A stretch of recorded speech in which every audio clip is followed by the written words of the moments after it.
Thanks a lot for that. Okay, so hi again everybody. Thanks for coming to the launch of A Hunt in Winter. I'm Dan Bolger from New Island Books, and from all of us in New Island, I'd just like to say how thrilled we are to be publishing the next in the Swallow mystery series. It's really is another jewel in our crown and an absolutely thrilling and immersive reading experience, and I'm sure you're all about to find that out in the next few days. So I have a few people to thank. Conor, of course, who's an absolute pro and a pleasure to work with. Dr. Joe Mulholland for launching the book for us this evening. Hoggis Figgis for hosting us, and the Arts Council of Ireland for their invaluable support. So that's it from me, and just as a reminder, you've all done well. The book is on sale here tonight, so bring it home and read it and tell your friends, because books really live and die by word of mouth, so please do spread the word.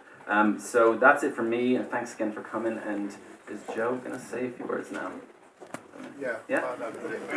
Distracted.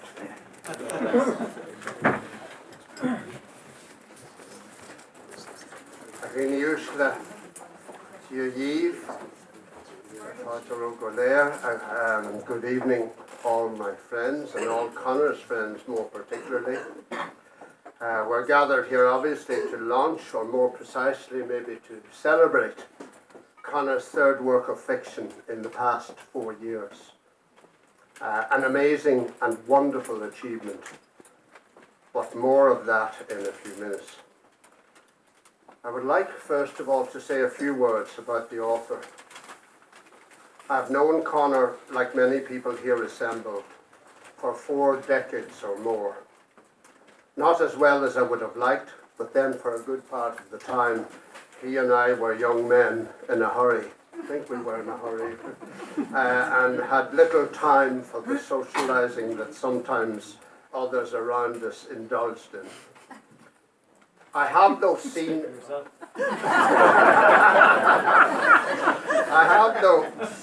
and known Conor long enough, and particularly in recent years when he has come to the McGill School and delivered authoritative, interesting and insightful papers on An Garda Síochána, and more particularly where that force needs to go.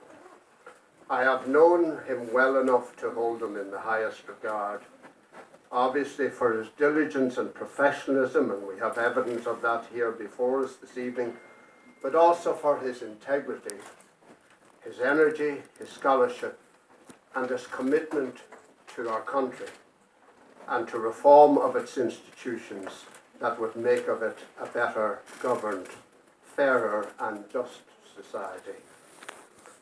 These traits have been in evidence throughout his long and distinguished service as a journalist, editor and member of several bodies at home and abroad.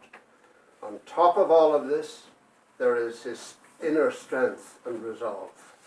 This work before us this evening is dedicated to his beloved, beautiful wife and companion, Anne, who departed this life in January, February of last year. Of blows that inevitably happened to all of us, this was the most cruelly terrible. As many of us here present know, these were dark days indeed in the life of Conor and in the lives of his 2 sons, Neil and Conor Jr.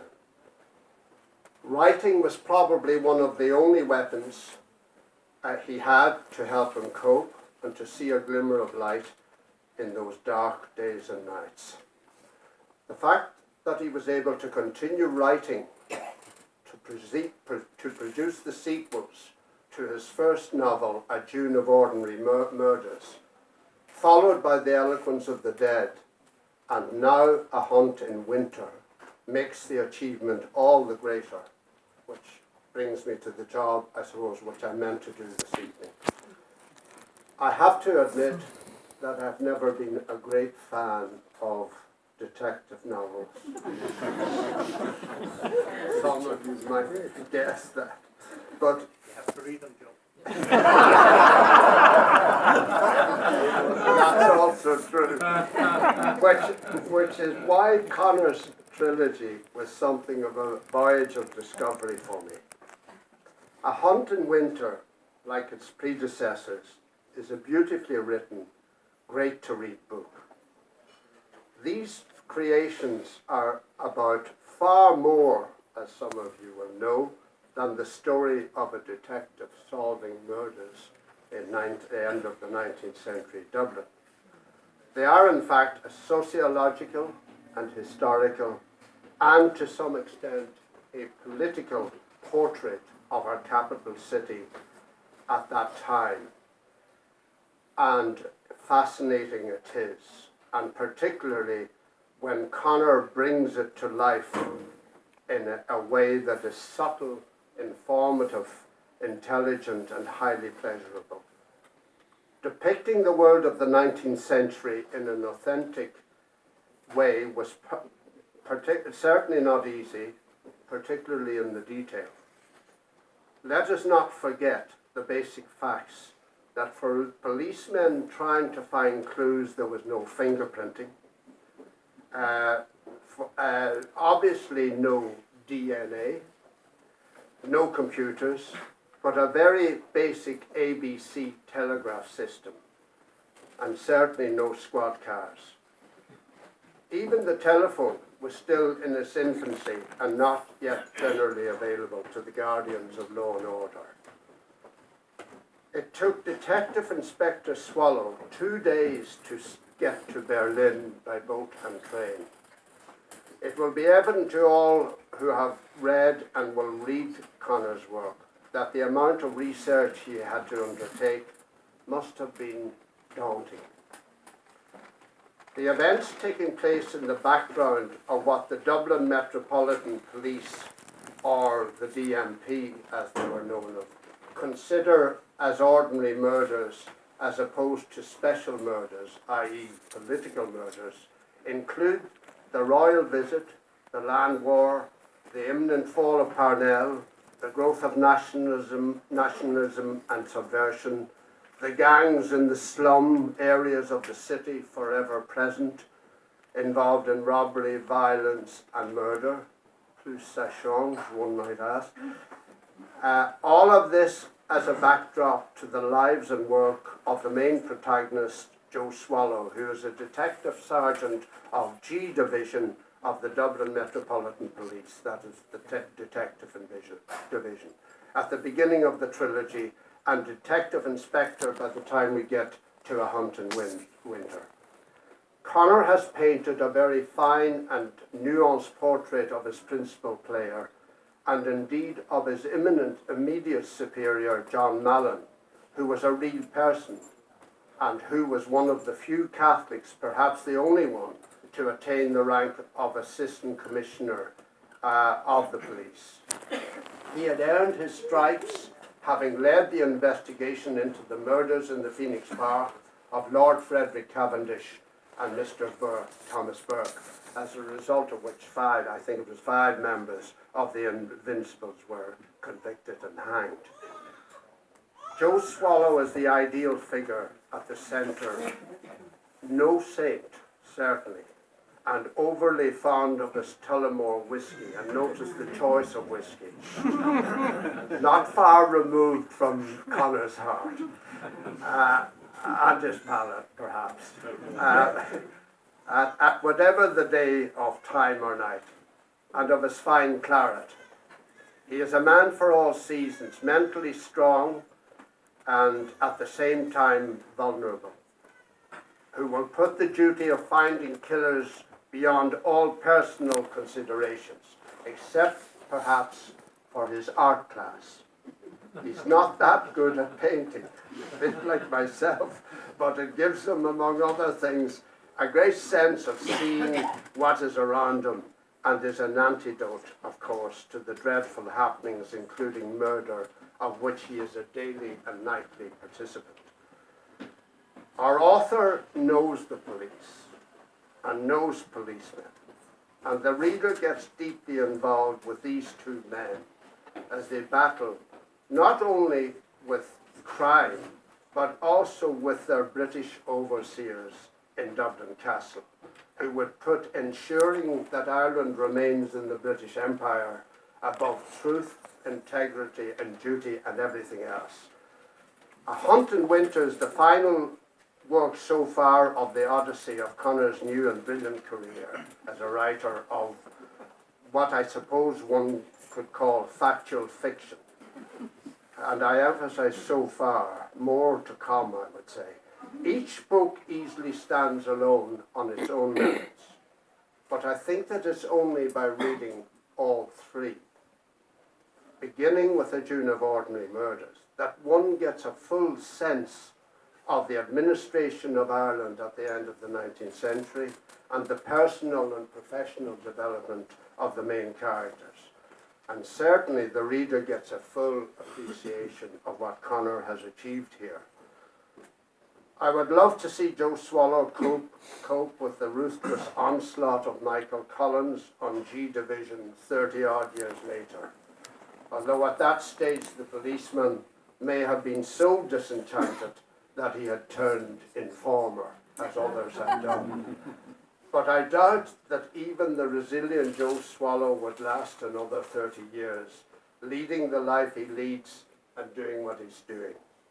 That's in any case in the lap of the gods, and really in Conor's lap.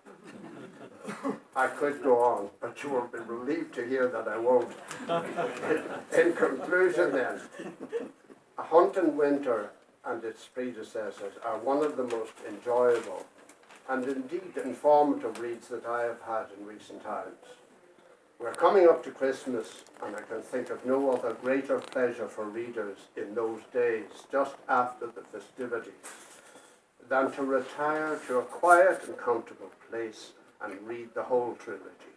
And perhaps not that difficult, because it is, as I said, very readable. But if your budget permits it, of course. Offer the trilogy as a Christmas present, or at least one of it, because in any case the recipients will want to get hold of the others out of their own resources.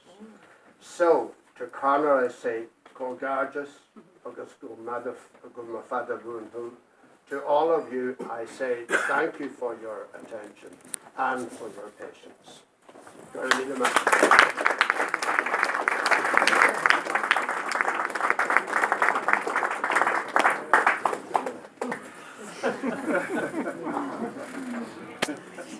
What percentage did we agree on, Joe?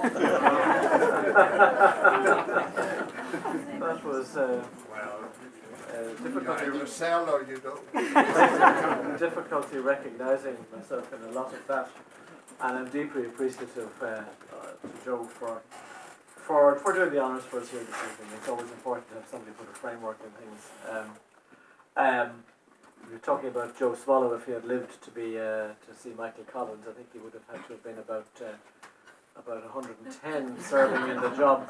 It put me in mind of there was a gentleman, some of you might remember, Ned Doyle, who was the military affairs correspondent of the Irish Times, and Ned was a very precise man. He very rarely got his chronology wrong. But I remember Ned once was giving a lecture in the military college on the importance of centuries. He finished up by saying, finally let me say, in regard to the importance of centuries, that after the Battle of Clontarf, if Brian Brew had had good centuries, he'd be alive today.